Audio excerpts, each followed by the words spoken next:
কক্সবাজারে উদ্বেগজনক হারে বাড়ছে হাম আক্রান্ত রোগীর সংখ্যা। এখন পর্যন্ত কক্সবাজারে সদর হাসপাতালে যেমনটি করা হয়েছে, কক্সবাজার সদর হাসপাতালের শিশু বিভাগ থেকে হাম আক্রান্ত শিশুদের পার্শ্ববর্তী যে আইসিইউ ভবন রয়েছে সেখানে একটি আলাদাভাবে আইসোলেশন ওয়ার্ড করা হয়েছে, যেখানে হাম আক্রান্ত শিশুরা চিকিৎসা নিচ্ছেন। কি হয়েছে? মিনিস্টার ফ্রিজ কিনে হাম্বা জিতেছে। মিনিস্টার ফ্রিজ কিনুন, হাম্বা জিতুন, আরো আছে আকর্ষণীয় উপহার। কক্সবাজার সদর হাসপাতাল তাদের যে সক্ষমতার বাইরে গিয়ে তারা চেষ্টা করছেন চিকিৎসা দেওয়ার জন্য, তবে এই ক্ষেত্রে গিয়ে শয্যা সংকট থেকে শুরু করে বিভিন্ন সংকটের কারণে চিকিৎসা দিতে প্রায় সময় আমরা দেখতে পাচ্ছি তারা হিসমিস খাচ্ছেন।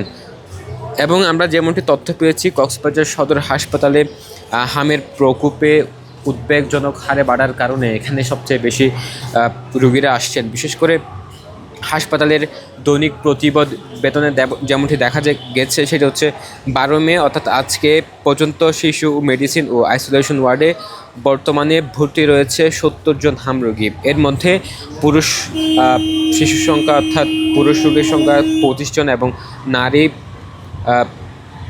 45 জন। একই সাথে গত 24 ঘন্টায় নতুন করে ভর্তি হয়েছে 23 জন রোগী। একই সময়ে সুস্থ হয়ে ছাড়পত্র পেয়েছেন 40 জন। তবে গত 24 ঘন্টায় সন্দেহজনক হাম রোগে কোনো মৃত্যুর ঘটনা ঘটেনি।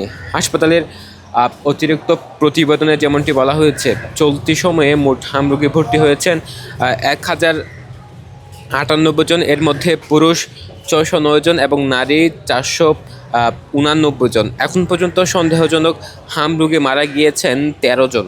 এছাড়া মোট মৃত্যু সংখ্যা দাঁড়িয়েছে 14 জনে। মূলত এই যে হাম রোগে আক্রান্ত শিশুর সংখ্যা কমাতে সরকার যে হাম রুবেলার টিকা প্রদান করছে, তেমনি কক্সবাজারে টিকা কার্যক্রম ছিল। কক্সবাজার পৌরসভা থেকে শুরু করে বিভিন্ন উপজেলার টিকা কার্যক্রম ছিল এবং গতকাল পর্যন্ত কক্সবাজার পৌর এলাকায় টিকা প্রদান করা হয়েছে। মূলত চিকিৎসকরা যেমনটি বলছেন যে সচেতন থাকা খুব বেশি প্রয়োজন। সচেতনতার মাধ্যমে ধীরে ধীরে এই হাম আক্রান্তের সংখ্যা কমিয়ে আনা সম্ভব, এমনটি তারা বলছেন। এখন পর্যন্ত কক্সবাজার সদর হাসপাতালে হাম রোগে আক্রান্ত হয়ে সন্দেহজনকভাবে প্রায় 14 জনের মৃত্যু হয়েছে।